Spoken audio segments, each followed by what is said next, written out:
Halo semua, kembali lagi sama saya Calvin. Jadi maaf sudah lama nggak bikin video karena apa kesibukan. Jadi sebelumnya saya sempat ke Kendari mengunjungi keluarga saya. Kemudian saya juga ada kerjaan dan sempat liburan Paskah kan. Jadi selamat merayakan Jumat Agung dan Paskah bagi yang merayakan. Ya ini juga maaf, ini mungkin suaranya kurang jelas ya karena dari hujan di luar. Jadi semoga suara saya bisa kedengaran dengan jelas di video ini. Jadi kali ini saya akan membahas tentang Liga Inggris, khusus Liga Inggris saja karena minggu ini aku cuma lihat Liga Inggris. Jadi mestinya cuma satu minggu.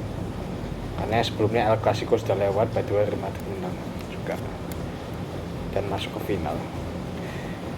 Ya itu. Jadi kita lanjut ke Liga Inggris ya. Pertama saya akan bahas dulu yang tentang Brentford lawan Newcastle.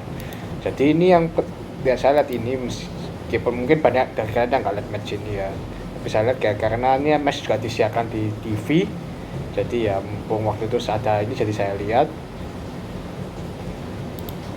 Habis Newcastle bermain dengan formasi biasanya 4-3-3, sedangkan Brentford bermain dengan 5 back ya, 3-5-3-2. Jadi apa itu, Newcastle masih belum bisa nurunin si itu ya, mungkin Miguel Almiron. Tapi selebihnya ini starting ada biasa semua, maksudnya sering dimainkan ini. Mungkin ditambah si Alexander Isak sama si Murphy siapa. Kalau dari Brentford ya aku kurang tahu juga, ini mungkin masih seperti biasa juga. David Raya juga goalkeepernya, Norgard, Tony. Ya itu aja, jadi kita langsung menuju matchnya. Ini babak pertama sama babak kedua kontras ya. Jadi babak pertama itu yang mengandalkan permainan itu murni Brentford. Meskipun Newcastle menguasai penguasaan bola, tapi Brentford yang menciptakan banyak sekali peluang. Dan bahkan di 10 menit pertama itu Brentford sudah menciptakan berapa peluang, bahkan 1 gol. Tapi golnya dianulir karena offside. Jadi ya pendukung Newcastle lega. Tapi leganya nggak bertahan lama. Habis itu Brentford dapat penalti. Gara-gara Newcastle itu pelanggarannya pemain Newcastle Steven Botman itu ya juga pelanggarannya nggak perlu, karena itu nggak saya dong dari belakang itu jelas layak penalti itu 100%. Jadi wasit bisa memberikan keputusan yang benar. Tapi syukurnya Ivan Toney yang jadi eksekutor, dia tendang pelan ke kanan dan tendangannya dengan sempurna bisa ditangkap oleh Nick Pope. Jadi Nick Pope menebak dengan benar gitu. Tapi ternyata di sebelum babak pertama sekitar menit 40-an itu Brentford dapat penalti lagi. Jadi sempat ada pelanggaran di kotak penalti, jadi corner, langsung wasit ngecek VAR dan ternyata penalti, dikasih penalti lagi. Dan Ivan Toney nggak melakukan kesalahan yang sama lagi. Kali ini dia tendang ke arah yang sama, cuma ke atas. Dan ya Nick Pope kaget dan tidak mampu menangkap dan 1-0 gol. Ya layak unggul karena Newcastle babak pertama mainnya amburadul. Di babak kedua baru berubah 180 derajat. Newcastle yang mengendalikan permainan, mereka akhirnya menciptakan peluang, lebih menyerang, dan akhirnya mereka mampu mencetak gol. Pertama itu lewat dari John Linton, sebenarnya dia dribble dari sisi kanan yang lewati beberapa pemain Brentford.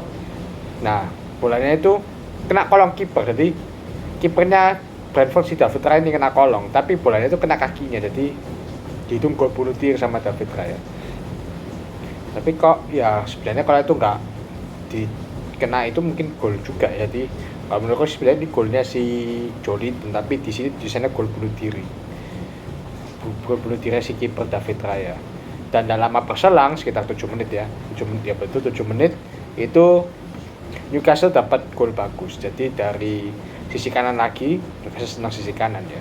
Jadi sisi kanan kalau saya itu ngoper, dia Isak itu nggak dijaga sama sekali. Jadi ini juga jaga kesalahannya Brentford itu nggak dijaga sama sekali.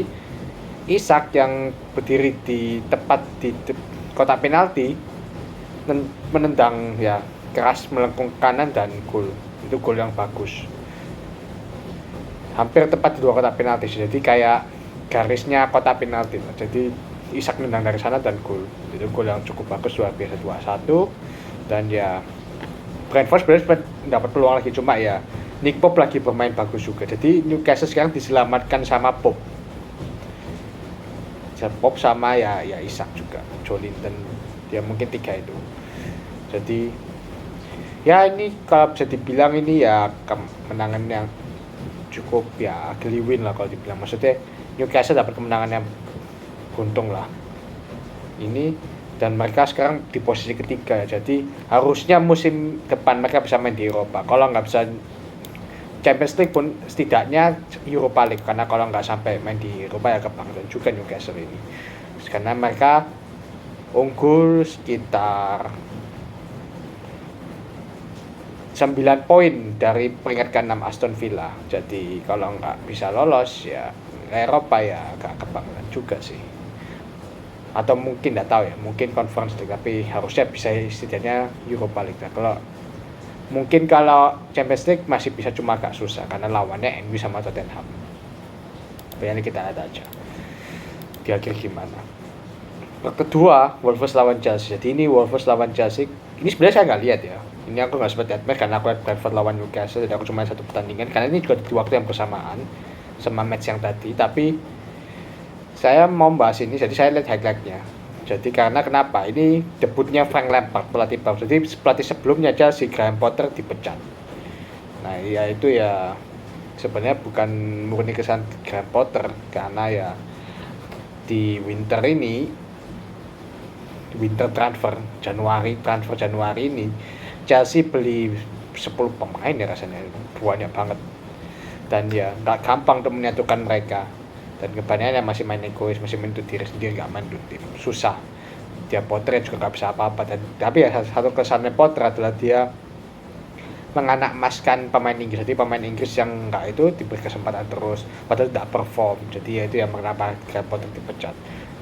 Dan sekarang Frank Lampard ya aku juga nggak ngerti kenapa Chelsea nunjuk Frank Lampard padahal gagal. Frank Lampard tuh pernah nangan Chelsea sebelumnya tapi gagal, makanya dipecat. Habis itu ngelatih Everton gagal juga, dipecat juga. Jadi ya lucu juga sih Todd Boehly ini ngerekrut Frank Lampard lagi. Nah mungkin karena hanya modal legenda Chelsea mungkin. Jadi Chelsea bermain dengan formasi 4-3-3. Oh ya sebelumnya sama pelatih interim si Bruno siapa itu 3-5-2, dan itu main bagus, tapi sekarang ganti 4-3-3. Sedangkan Wolves bermain dengan formasi 4-4-2. Ada Diego Costa ini mantan pemain Chelsea ya, jadi dia ditugas sebagai starter lawan mantan klubnya. Tapi ya Diego Costa maksudnya enggak sehebat dulu lagi. Sekarang aku sempat lihat di Wikipedia Diego Costa 17 laga gak cetak gol sama sekali, bahkan termasuk di match ini dia hampir pulang tapi ya nggak dapat gol. Kita langsung bahas pertandingannya. Wolves, jadi babak pertama itu Wolves yang itu dapat peluang banyak. Sebenarnya Chelsea yang awal dapat peluang tapi gagal. Kemudian Wolves ini posisinya nggak banyak, cuma mereka bisa dapat counter, mereka efektifnya counter, jadi dapat banyak peluang gitu dari counter. Dan mereka dapat gol bagus di menit 31. Matheus Nunes, bukan Darwin Nunes ya. Matheus Nunes berhasil cetak gol indah dari sisi kanan. Itu kiper manapun tidak bisa menyelamatkan. Jangan kan kayak De Gea pun tidak bisa menyelamatkan itu gol bagus banget itu gol. Keras banget, gol volley luar biasa. Nah ya 1-0. Babak kedua ya. Sebenarnya Chelsea dapat peluang ya. Yang aku sempat lihat itu yang peluangnya si Pierre-Emerick Aubameyang dia depan gawang dari umpannya si Reece James kalau nggak salah, tapi diblok sama Craig Dawson. Jadi backnya Wolves akan bermain bagus juga, menahan sang Chelsea, dan lihat statistik yang menyedihkan juga sih. Jadi saya bacakan aja di sini. Tembakan Wolves 9, Chelsea 13. Shot on target Wolves 4, Chelsea 1. Tembakan ke gawang cuma 1. Jadi problemnya Chelsea ini cetak gol.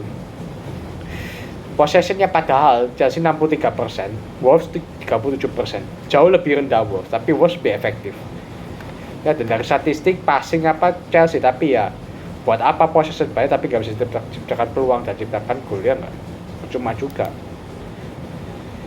Jadi ya ini kemenangan bagus bagi Wolves. Wolves setelah 3 laga nggak menang. Chelsea ya aduh. Sekarang Chelsea peringkat 11 ya. Jadi tragisnya Chelsea lebih dekat ke zona degradasi dibanding ke bersaing dengan juara sama Arsenal. Sekarang Arsenal 73 poin kan. spoiler aja. Jadi Chelsea 39 itu sudah 34 poin, jadi ya bahkan sama tim degradasi Nottingham Forest lebih pendek selisihnya. Jadi Nottingham Forest 27 poin dan cuma beda 12 poin sama Chelsea.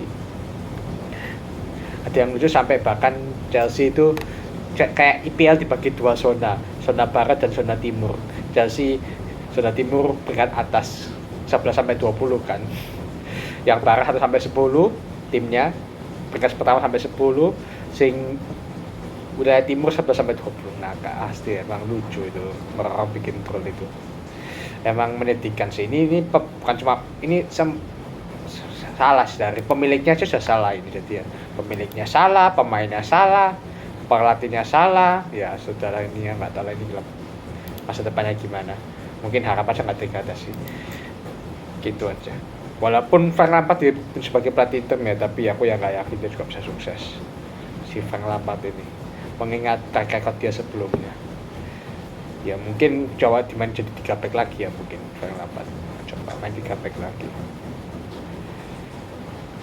Dan yang terakhir adalah Arsenal lawan Liverpool lah, ini big match.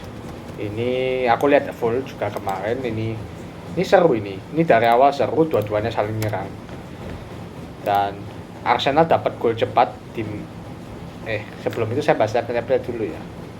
Jadi line up-nya 4-3-3, dua tim pemain 4-3-3, formasi biasanya starting line up ya dari Liverpool, Alisson, Alexander-Arnold, Konate, Van Dijk, Robertson, Henderson, Fabinho, Jones, Salah, Gakpo, Jota. Ya yang ini hampir biasa, cuma yang beda ada Konate sama Jones. Aku heran kenapa Curtis Jones main kan jadi starter lagi. Ini pemain parah ini. Ramsdale dari Arsenal, Ramsdale, Zinchenko, Gabriel, Holding, White, Saka, Thomas, Odegaard, Martinelli, Jesus, Saka. Ya kata-kata ini starting line up biasa Arsenal main. Arsenal itu hampir nggak pernah ganti starting line up. Ini yang diganti cuma satu, William Saliba ganti Rob Holding. Saliba kalau nggak salah cedera ya, atau nggak bisa main ya, aku lupa juga. Atau seleksi kartu merah ya, aku lupa. Jadi ya oke, ini starting line up yang oke. Dan babak pertama sudah saling menyerang, saling nge-press nggak ada yang parkir bis. Bahkan Martinelli pasti dapat gol cepat di menit 8 untuk Arsenal. Jadi dari kerjasama dengan si siapa itu namanya, Odegaard, habis itu dia ngumpan tapi bolanya kena Van Dijk kaget dapat bola, dia maksudnya bolanya mantul ke si Martinelli cetak gol. Kalau menurutku sini salahnya sih ya Van Dijk juga ada salahnya sih sebenarnya, meskipun tidak disengaja. Van Dijk sama si Alexander-Arnold emang hancur musim ini, betul-betul nggak kayak musim lalu. Dia kalau aku mungkin pelatih mungkin tak mainin dia di attacking midfielder ya, soalnya dia defense-nya betul-betul hancur sih. Ini pemain bagusnya cuma nyerang tok, crossing tok, itu bagusnya. Tidak lama berselang 20 menit kemudian Gabriel Jesus dapat gol lagi di menit 28. Jadi ya Liverpool saat ketinggalan 2-0 di babak pertama lewat umpannya si Gabriel Martinelli. Jadi ya babak pertama yang man of the match ya Martinelli, 1 gol 1 assist lewat heading kalau nggak salah. Jadi 2 Gabriel berhasil cetak gol. Sayang kalau Gabriel yang back cetak gol juga, wah mantap itu Gabriel 2-0 di babak pertama ya. Yang serunya di babak pertama itu apa? Jadi di akhir babak pertama itu jadi pertengkaran antara si Xhaka sama si Alexander-Arnold. Jadi Xhaka dorong Alexander-Arnold, kemudian ya tengkar mereka betul panas sampai kalau nggak salah dapat kartu kuning beberapa pemain itu, termasuk Xhaka dan si Alexander-Arnold. Banyak kartu kuning di sini. Aku hitung ya, ini kartu kuningnya ada, saya spoiler aja, 1, 2, 3, 4, 5, 6, 7 kartu kuning. Aku nggak tahu yang di luar lapangan maksudnya berapa kartu kuning lagi, tapi yang dihitung di sini ada 7. Jadi ini ya betul-betul panas. Ini seru juga. Lah babak kedua mulai kendur karena stamina menurun. Yang celakanya, oh ya satu lagi, Liverpool di babak pertama ternyata berhasil cetak gol ya di menit akhir. Jadi Mohamed Salah di 42 lah, itu berhasil cetak gol 1-2, dan itu Arsenal mulai tertekan. Sejak Liverpool cetak gol itu di babak kedua, Liverpool lebih ngegas, Arsenal lebih parkir bis, lebih pragmatis, jarang dapat peluang sekali-kali, dan mulai kecapean ya. Arteta juga kenapa nggak ganti pemain juga heran aku. Ya yang paling buruk di Arsenal tuh Ben White, Granit Xhaka juga main buruk, kemudian Rob Holding yang nggak bagus-bagus sama, dan bahkan si Rob Holding ini yang bikin Liverpool dapat penalti di menit 87. Jadi bukan 87 ya, itu kan boleh masih sebelumnya dapat penalti, syukurnya Salah nggak masuk. Tendangan Salah menyamping ke sisi kiri gawang. Jadi Rob Holding yang paling lega, harusnya itu Rob Holding pelanggarannya nggak perlu itu Rob Holding di babak kedua itu. Sebenarnya habis itu Arsenal sempat dapat peluang, 2 peluang lewat Martinelli juga, tapi tembakannya nggak mampu jadi gol. Ya Alisson juga bermain bagus, dia melakukan beberapa penyelamatan, dan ya di menit-menit akhir Roberto Firmino cetak gol dari 87, jadinya yaitu seri akhirnya. Kalau nggak salah lewat heading ya, aku lupa. Jadi ya ini emang Arsenal kehilangan 2 poin sih kalau menurutku, soalnya hampir menang, sudah unggul 2 gol, malah 2 sama. Tapi kalau dilihat dari pemainan emang layak, karena Liverpool babak kedua tuh ngegas. Ngegas tuh maksudnya apa, nyerang terus, beri pressing ke Arsenal sehingga Arsenal tertekan. Kan pemain Arsenal juga sudah kelelahan tuh, dan pergantian pemainnya baru di menit-menit 15 menit terakhir, jadi ya kurang bijak dari Arteta ini. Ditambah Liverpool nurunkan Thiago Alcantara, Firmino, Nunes yang dari cadangan. Jadi ya kalau saya pergantian Liverpool lebih bagus, dan ini pemain penting semua, karena Firmino dan Nunes ini ya starter, cuma ya meskipun mainnya buruk tapi dia kan pemain starter juga. Jadi ya kalau Arsenal Tierney, Kiwior, Trossard, ya paling Trossard yang memain ini. Kiwior ini jarang dimainkan, Tierney juga karena ada si Jen itu. Tierney ya cuma mungkin untuk itu ya, apa namanya, fast leg gitu. Jadi maksudnya kayak apa itu, menggantikan pemain yang capek kayak si Jen ya kalau nggak salah. Statistiknya shotsnya 21/9, shots on target 6/5. Ya kalau secara statistik ya kita lihat semua Liverpool 59/1 karena babak kedua. Tapi babak pertama Arsenal yang banyak ngepres. Sampai saking ngepres ya, sampai Liverpool beberapa kali main di babak sendiri. Sebab babak kedua gantian Arsenal yang main di babak sendiri, makanya fans Arsenal tertekan, akhirnya seri 2-1. Dan ini juga bukan hal yang bagus karena City makin mepet. Jadi sekarang Arsenal 73 poin, City 67, tapi City baru main 29 laga. Jadi satu laga lebih sedikit dari Arsenal sama 30 laga. Jadi kalau misalnya nanti City menang cuma tunggu 3 poin, dan nanti mungkin Arsenal Man City jadi penentu apakah Arsenal bisa juara atau enggak ya. Aku sih betul-betul berharap ya bukan Man City lagi yang juara. Jadi ya aku sih harap nanti Arsenal menang lawan Man City gitu. April 27 Mas hari nanti tanding. Jadi semoga sebelum itu menang terus lah Arsenal. Jangan sampai disalip City. City ini juga lagi ngeri ya. Serius. Ini kok tim susah kalah ya. Heran aku. Manchester City ini. Tapi emang overall nih Liverpool Arsenal match yang seru, dan ya aku bersyukur lihat match ini. Ya itu aja sih dari saya, bisa 18 menit juga.